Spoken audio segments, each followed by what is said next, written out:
Hello welcome back. It's me Shazi Muhammad. ഇന്ന് ഭയങ്കര late ആയിട്ടാണ് എണീച്ചിട്ടുള്ളത്. ഏകദേശം 10:30 കഴിഞ്ഞു. ഇപ്പോൾ തന്നെ 10:30 കഴിഞ്ഞിട്ടുണ്ട്.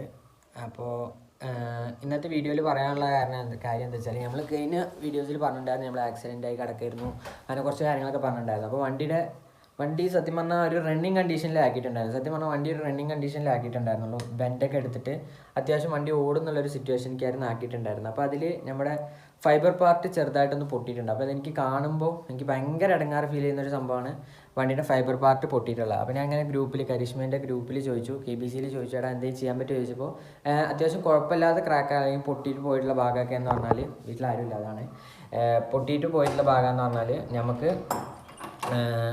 ഫൈബർ വെൽഡിംഗ് എന്ന് പറഞ്ഞൊരു സംഭവം ഉണ്ട്, അത് ചെയ്യുക. കാരണം അല്ലാന്ന് പറഞ്ഞാൽ നമ്മൾ പുതിയൊരു കിറ്റ് വാങ്ങണം. പുതിയ കിറ്റ് എന്ന് പറഞ്ഞാൽ കംപ്ലീറ്റ് കിറ്റിന് ഏകദേശം 14,000 രൂപയുടെ അടുത്ത് ചിലവ് വരുന്നുണ്ട്. ഫ്രണ്ട് കിറ്റ് മാത്രം എന്ന് പറഞ്ഞാൽ ഏകദേശം 8,000 രൂപയുടെ അടുത്ത് ചിലവ് വരുന്നുണ്ട്.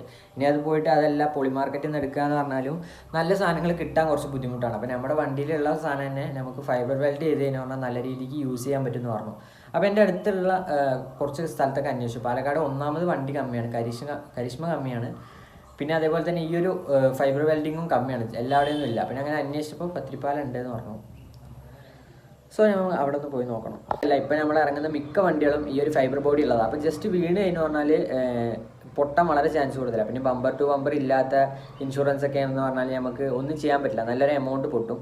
സോ നിങ്ങൾക്ക് ചെറിയ വല്ല പൊട്ടലൊക്കെ ആണെന്ന് പറഞ്ഞാൽ അല്ലാതെ കുഴപ്പമില്ല, നമുക്ക് നേരാക്കാൻ പറ്റുന്നുണ്ടെന്ന് പറഞ്ഞാൽ ജസ്റ്റ് ഒന്ന് അന്വേഷിച്ച് നോക്കുക. അങ്ങനെ ഒരു ഓപ്ഷൻ ഉണ്ട്. അപ്പോൾ എന്തായാലും ഞാൻ ഉറക്കം വിട്ടിട്ടില്ല, കണ്ണിന്ന് നല്ല ഉറക്കമുണ്ട്. അപ്പോൾ എന്തായാലും ഒന്ന് പോയി കുളിച്ചിട്ട് ഞാൻ അവിടെ പോയിട്ട് എങ്ങനെയൊക്കെ ചെയ്യുന്നതെന്നുള്ളത് ബേസിക്കായിട്ട് കാണിച്ചു തരാം. കംപ്ലീറ്റ് വീഡിയോ ഒന്നും എടുക്കുന്നില്ല. എന്തൊക്കെയാണ് അവർ കാട്ടുക അല്ലെങ്കിൽ ഏത് രീതിക്കാണ് അത് നേരാക്കുന്നത് എന്നുള്ളൊരു വീഡിയോ എന്തായാലും ഉണ്ടാവും. നമുക്ക് ആദ്യം പോയിട്ട് കുളിച്ച് ഫ്രഷ് ആയിട്ട് വരാം. അങ്ങനെ കുളിയും കാര്യങ്ങളൊക്കെ കഴിഞ്ഞു ഫ്രഷ് ആയിട്ടുണ്ട്. സമയം ഇപ്പോൾ തന്നെ ഏകദേശം 11:45. എങ്ങനെ സമയം പോയെന്ന് അറിയില്ല. ഞാൻ ഫോണൊക്കെ ഒന്ന് ചാർജിലിട്ട് കുളിച്ച് ഫ്രഷ് ആയപ്പോൾ സമയം 10:30 11:45 12 മണിയായി. അപ്പോൾ ഈ ഒരു 12 മണിക്ക് തന്നെ ഇനിയിപ്പോൾ നമ്മൾ 11:45 കേട്ടോ, 11:45 നാഷ്ട കഴിക്കാൻ പോകുന്നത്. രാവിലത്തെ ഫുഡ് രാവിലെ ഇന്നിപ്പോൾ ഉള്ളത് നൂൽപുട്ട്, അതേപോലെ തന്നെ ചട്നി, ചായ. അപ്പോൾ ലേറ്റാണ്, ഏകദേശം ഈ സമയത്തൊക്കെയാണ് എപ്പോഴും ഫുഡ് കഴിക്കുന്നത്. മിക്ക ദിവസങ്ങളിൽ ഇപ്പോൾ പുറത്തേക്കൊന്നും ഇറങ്ങാത്തതുകൊണ്ട് ഈ ഒരു ടൈമിലൊക്കെയാണ് ഫുഡ് കഴിക്കലും കാര്യങ്ങളൊക്കെ. നമുക്ക് ഈ ഇത് കഴിഞ്ഞിട്ട് നേരെ ഇപ്പോൾ ഒരു 12 മണിക്കൊക്കെ നമുക്ക് ഇവിടെ നിന്ന് ഇറങ്ങാം. ഏകദേശം 1 മണി കഴിഞ്ഞിട്ടുണ്ട്. ഞാൻ പറഞ്ഞില്ല, ഫോണൊക്കെ ചാർജ് കുത്തി എല്ലാം സെറ്റ് ചെയ്യുമ്പോഴത്തേനും സമയം നമ്മൾ വിചാരിച്ചതിൻ്റെ അപ്പുറമായിട്ടുണ്ട്. എന്തായാലും നമുക്ക് നേരെ പോവാം. വണ്ടിയിലെ കംപ്ലയിൻറ്റ് എന്താണെന്നുള്ളത് ഞാൻ കാണിച്ചു തരാം. നമുക്ക് വീടൊന്ന് ക്ലോസ് ചെയ്യട്ടെ. ഇവിടെ ഞാൻ മാത്രമേ ഇപ്പോൾ തൽക്കാലം ഉള്ളൂ. ഇപ്പോൾ രാവിലെ കുഞ്ഞുമ്മ പോവും, വൈകിട്ടേ വരുള്ളൂ. സമയം എന്ന് പറഞ്ഞു കഴിഞ്ഞാൽ നമ്മൾ വിചാരിച്ച പോലെയല്ല, പെട്ടെന്ന് പോവുകയൊക്കെ ചെയ്യുന്നുണ്ട്. ഇന്ന് എന്താണെന്നറിയില്ല, ഭയങ്കര പെട്ടെന്ന് സമയം പോകണം. ഞാൻ വിചാരിച്ചതിൻ്റെയൊക്കെ അപ്പുറമായിട്ടാണ് സമയം പോയിക്കൊണ്ടിരിക്കുന്നത്. വണ്ടിയിലില്ലേ ചെറിയ വിഷയം ഞാൻ കാണിച്ചു തരാം. വണ്ടിയിൽ എവിടെ പ്രശ്നം എന്ന് ചോദിച്ചു കഴിഞ്ഞാൽ പറഞ്ഞാൽ ഇത് ഈ ഒരു ഭാഗത്താണ് പൊട്ടലും കാര്യങ്ങളൊക്കെ ഉള്ളത്. എനിക്ക് നല്ല ഫീലാണ്, വണ്ടി ഓട്ടുമ്പോൾ എനിക്കത് ഭയങ്കരമായിട്ട് ഫീൽ ആവുന്നുണ്ട്. ഈ ഒരു മിററും ലൂസായിട്ടുണ്ട് കേട്ടോ. അപ്പോൾ അതിൻ്റെ ഇവിടെ എന്തോ ഭയങ്കര ലൂസായിരിക്കുന്നു, ടൈറ്റ് ആക്കാൻ പറ്റുന്നില്ല, അതാണ് വിഷയം. നമുക്ക്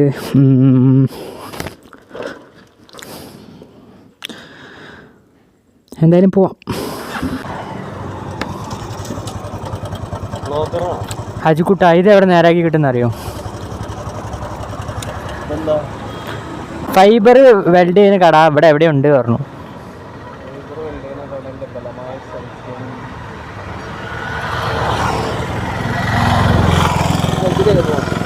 ഇതിലാണ്. അപ്പടിയാ, നീ എവിടെ പോണ്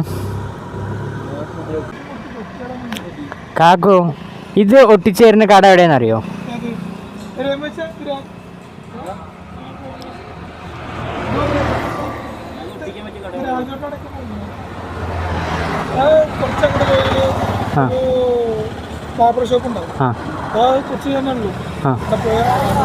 ഓക്കെ ഡൻ.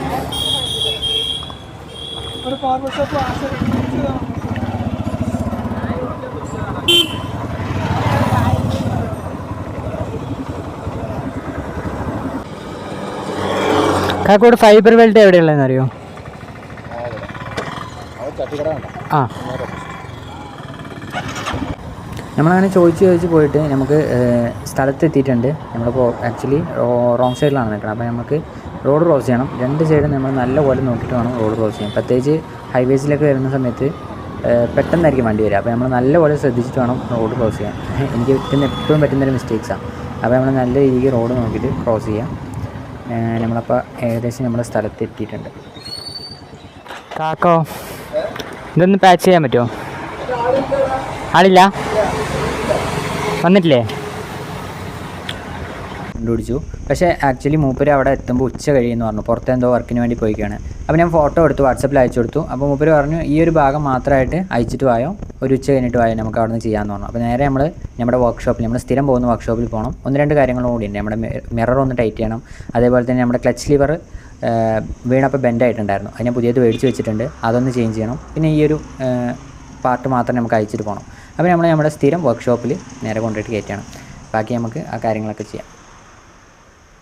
മിറർ വയ്ക്കാനുള്ള ത്രെഡ് പോയിക്കണം. അപ്പോൾ നമുക്ക് ത്രെഡ് ചേഞ്ച് ചെയ്യണമെന്ന് പറഞ്ഞു. അപ്പോൾ നമ്മൾ വണ്ടി അവിടെ നിർത്തിയിട്ട് ത്രെഡ് ചേഞ്ച് ചെയ്യാം, ആ കാര്യങ്ങളൊക്കെ ചെയ്യാം. അതേപോലെ തന്നെ മാസ്ക് അയക്കണം, അങ്ങനെ കുറച്ച് പരിപാടിയുണ്ട്. ഇതൊക്കെ നമ്മളിങ്ങനെ ഓരോന്നായിട്ട് ചെയ്യാമെന്ന് വിചാരിച്ചു. നമുക്ക് എന്തായാലും ഉച്ച കഴിഞ്ഞിട്ടാണ് അവിടെ എത്തേണ്ടത്. അപ്പോൾ ഞാൻ മെല്ലെ ഇറങ്ങിക്കൊടുത്ത് മൂപ്പർക്ക് വണ്ടി മൂപ്പൻ്റെ കയ്യിലാണ് കൊടുത്തു. അപ്പോൾ നമുക്ക് വേണ്ട കാര്യങ്ങളൊക്കെ മൂപ്പര് അപ്ഡേറ്റ് ചെയ്തിട്ട് നമ്മുടെ കയ്യിൽ വണ്ടി വരും. മൂപ്പൻ്റെ പണിയൊക്കെ തുടങ്ങി. അപ്പോഴാണ് എൻ്റെ കണ്ണിലൊരു സാധനം ശ്രദ്ധയപ്പെട്ടത്. വണ്ടി ലൂബ് ചെയ്തിട്ട് കുറച്ച് ദിവസമായി. അപ്പോൾ അവിടെ ഈ ഒരു സംഭവത്തിൽ ഈ ഒരു ക്യാനിലുള്ളത് നമ്മുടെ എൻജിൻ ഓയിലാണ്, വണ്ടിയുടെ എൻജിൻ ഓയിലും കാര്യങ്ങളൊക്കെയാണ്. ഞാൻ വണ്ടി മേടിച്ച സമയത്ത് ലൂബ്രിക്കൻറ്റ് മേടിച്ചിട്ടായിരുന്നു യൂസ് ചെയ്തിട്ടുണ്ടായിരുന്നു, ചെയിൻ ലൂബ്രിക്കൻ്റ് തന്നെ. പക്ഷേ ഇപ്പോൾ ഞാൻ കുറച്ചായിട്ട് ഇതാണ് യൂസ് ചെയ്യുന്നത്. അതുപോലെ ഞാൻ പോളി മാർക്കറ്റിൽ നമ്മുടെ ചെയിൻ കവർ അന്വേഷിച്ചു, കിട്ടാനില്ല. നമ്മുടെ പാലക്കാട് പോളി മാർക്കറ്റിൽ അതിൻ്റെ ചെയിൻ കവർ കിട്ടാനില്ല. സോ നമുക്ക് എപ്പോഴും ചെയിൻ ക്ലീൻ ആയിട്ടിരിക്കണം എന്ന് പറഞ്ഞാൽ ലൂബ്രിക്കൻറ്റ് യൂസ് ചെയ്യണം. അപ്പോൾ നമ്മൾ ജസ്റ്റ് മൂപ്പൻ്റെ ആ പണിയൊക്കെ കഴിയുന്ന ആ ഒരു ഗ്യാപ്പിൽ നമ്മൾ എൻജിൻ ഓയിൽ എടുത്തിട്ട് വണ്ടി സ്റ്റാർട്ട് ചെയ്ത് ഒരു സെക്കൻഡിലൊക്കെ ഇട്ടിട്ട് മെല്ലെ ലൂബ് ചെയ്യാമെന്ന് വിചാരിച്ചു. അപ്പോൾ ആ കാര്യങ്ങൾ നടക്കട്ടെ എന്ന് വിചാരിച്ചു. അപ്പോൾ ഇതിന് വണ്ടിയുടെ ബാക്കി കാര്യങ്ങളൊക്കെ കഴിഞ്ഞിട്ട് മൂപ്പര് കിറ്റ് അയക്കാൻ തുടങ്ങിയിട്ടുണ്ട്. നമ്മൾ ഈ ഒരു കിറ്റ് അയക്കുന്നതിന് മുമ്പ് തന്നെ നമ്മൾ മറ്റേ വയറും കാര്യങ്ങളൊക്കെ ജസ്റ്റ് ഒന്ന് നോട്ട് ചെയ്ത് വയ്ക്കാൻ വേണ്ടിയിട്ടാണ് ഈ ഒരു സംഭവം ഉൾപ്പെടുത്തിയിരുന്നത്. കാരണം നമുക്ക് ഇൻഡിക്കേറ്റേഴ്സും ലൈറ്റൊക്കെ ഇതിലാണ് കണക്ട് ചെയ്തിട്ടുള്ളത്. അപ്പോൾ അതൊന്ന് ശ്രദ്ധിക്കണം. ഈ ഒരു സാധനമാണ് നമുക്ക് ഇനി കൊണ്ടുപോയിട്ട് നമ്മുടെ ഒരു ഫൈബർ വെൽഡ് ചെയ്യേണ്ടത്. അപ്പോൾ നമുക്ക് ആ പൊട്ടിയ ഭാഗം എടുത്തിട്ടുണ്ട്. നമ്മൾ നേരെ അത് എടുത്തിട്ട് ഫൈബർ പാച്ച് വർക്ക്സിൻ്റെ ഷോപ്പിലേക്ക് എത്തി. മൂപ്പര് അപ്പത്തിന് എത്തിയിട്ടുണ്ടായിരുന്നു. നമ്മുടെ ആ സാധനമൊക്കെ മേടിച്ചിട്ട് മൂപ്പര് എക്സാമിൻ ചെയ്തു, എവിടെയൊക്കെ പൊട്ടിയിട്ടുണ്ട്, എവിടെയൊക്കെ ക്രാക്ക് വന്നിട്ടുണ്ട് എന്നുള്ളത്. അതിനുശേഷം മൂപ്പര് എനിക്ക് പറഞ്ഞു തന്നു ഇതിൻ്റെ ഉള്ളിലാണ് ആക്ച്വലി വർക്കൊക്കെ ചെയ്യുക, ജസ്റ്റ് പുറത്ത് നമ്മൾ ആ ഒരു ഫിനിഷിങ് വരുത്താൻ മാത്രമാണ് ചെയ്യാമെന്ന് പറഞ്ഞു. പിന്നെ മൂപ്പര് അവിടെ സ്റ്റിക്കേഴ്സും കാര്യങ്ങളൊക്കെ ഒട്ടിച്ചു. അപ്പോഴാണ് എനിക്ക് മനസ്സിലായത് ഇതൊരു വെൽഡിങ് വർക്ക് എന്ന് പറയുന്നതാണെങ്കിലും ഇത് കംപ്ലീറ്റ്ലി ഒരു കെമിക്കൽ പ്രോസസ്സാണ്. മൂപ്പര് അതിനെ ഫുൾ എക്സാമിൻ ഒക്കെ ചെയ്തിട്ട് അതിന് വേണ്ടിയുള്ള കെമിക്കൽസൊക്കെ എടുത്ത് മിക്സ് ചെയ്യാൻ തുടങ്ങി. പിന്നെ അവിടെ കാണുന്നത് കുറച്ച് കെമിക്കൽ റിയാക്ഷൻസൊക്കെ നടത്തുന്നതാണ്. മൂപ്പര് കുറച്ച് സാധനങ്ങളൊക്കെ എടുത്ത് അതിന് വേണ്ട ഡ്രോപ്ലെറ്റ്സ് ഒക്കെ എടുത്ത് ഒട്ടിച്ച് അങ്ങനെ മൂപ്പർക്ക് വേണ്ട കാര്യങ്ങളൊക്കെ മൂപ്പര് റെഡിയാക്കി എടുത്തു. പിന്നെ ആ മിക്സ് ചെയ്ത കെമിക്കൽസൊക്കെ അതിൽ അപ്ലൈ ചെയ്യാൻ തുടങ്ങി. നമ്മുടെ ബാക്ക് സൈഡിലാണ് അപ്ലൈ ചെയ്യുന്നത്. അതേപോലെ തന്നെ ക്രാക്ക് വന്നിട്ടുള്ള സൈഡിലും അതേപോലെ പൊട്ടിപ്പോയിട്ടുള്ള ആ ഒരു കംപ്ലീറ്റ് സംഭവങ്ങളിലും മൂപ്പര് ഈ ഒരു സാധനം അപ്ലൈ ചെയ്തു. അതിനുശേഷം ഒരു വൈറ്റ് ക്ലോത്ത് പോലത്തുള്ള ഒരു മെറ്റീരിയൽ, അതാണ് ആക്ച്വലി ആ ഫൈബർ വെൽഡിങ്ങിൻ്റെ മെയിനായിട്ടുള്ള ഭാഗം. ആ ഒരു സാധനം അതിൽ വെച്ച് നല്ല രീതിക്ക് മിക്സ് ചെയ്തിട്ട് അതിൽ ഒട്ടിച്ച് വെച്ചു. എന്നിട്ട് കുറച്ച് നേരം ഉണങ്ങാൻ വേണ്ടി വെച്ചു. കുറച്ച് നേരം ഒരു അറൗണ്ട് ഒരു 5 മിനിറ്റ്സ് അത് ഉണങ്ങാൻ വേണ്ടി വെച്ചു. ഇനി കഴിഞ്ഞ് വന്നാൽ ഷേപ്പ് ചെയ്യാൻ പറ്റില്ല എന്ന് പറഞ്ഞു. അപ്പോൾ ഏകദേശം പകുതി ഉണങ്ങിയപ്പോൾ തന്നെ മൂപ്പര് ആ ഫ്രണ്ട് ഭാഗം എടുത്തിട്ട് ഷേപ്പ് ചെയ്യാൻ തുടങ്ങി. നമ്മുടെ എക്സാക്റ്റ് ഏതാണോ ഒരു മോഡൽ ഉണ്ടായിരുന്നത് നമ്മുടെ വണ്ടിക്ക് ആ ഒരു ഫിനിഷിങ് മൂപ്പര് ഒരു കുഞ്ഞു കത്തിയൊക്കെ എടുത്തിട്ട് ഷേപ്പ് ചെയ്യാൻ തുടങ്ങി. ഷേപ്പൊക്കെ ചെയ്തിട്ട് ഒരു ഫൈനൽ ടച്ചും കൂടി ചെയ്തിട്ട് ഏകദേശം ഒരു 5 മിനിറ്റ് കൂടി അത് ഉണങ്ങാൻ വേണ്ടി വെച്ചു. നമുക്കൊരു ഫൈനൽ ഔട്ട്പുട്ട് കിട്ടിയിട്ടുള്ളത്. ഇപ്പോൾ ഇനി നമുക്കിതിൽ ബാക്കിയുള്ളത് പെയിൻറ്റ് ചെയ്യുക എന്നുള്ളതാണ്. എന്തായാലും നമുക്കിത് വണ്ടിയിൽ ഇൻസ്റ്റാൾ ചെയ്യാം. അങ്ങനെ ഇൻസ്റ്റാളൊക്കെ ചെയ്തിട്ടുണ്ട്. ഇനി നമുക്ക് നേരെ വീട്ടിൽ പോവാം. വീട്ടിൽ പോയിട്ട് പിന്നെ ഒരു ദിവസം നമുക്കത് പെയിൻറ്റിന് കൊടുക്കാം. കാരണം പെയിൻറ്റ് എടുക്കാൻ അത്യാവശ്യം നല്ലൊരു എമൗണ്ട് കൊടുക്കേണ്ടതുണ്ട്. അപ്പോൾ എന്തായാലും നമുക്ക് ഇന്നത്തെ വീഡിയോ ഇവിടെ വെച്ച് അവസാനിപ്പിക്കാം. വീഡിയോ ഇഷ്ടപ്പെട്ടാൽ ലൈക്ക് ചെയ്യുക, ഷെയർ ചെയ്യുക, സബ്സ്ക്രൈബ് ചെയ്യുക. അപ്പോൾ നമുക്ക് അടുത്തൊരു വീഡിയോയിൽ എത്രയും പെട്ടെന്ന് കാണാം. Good bye.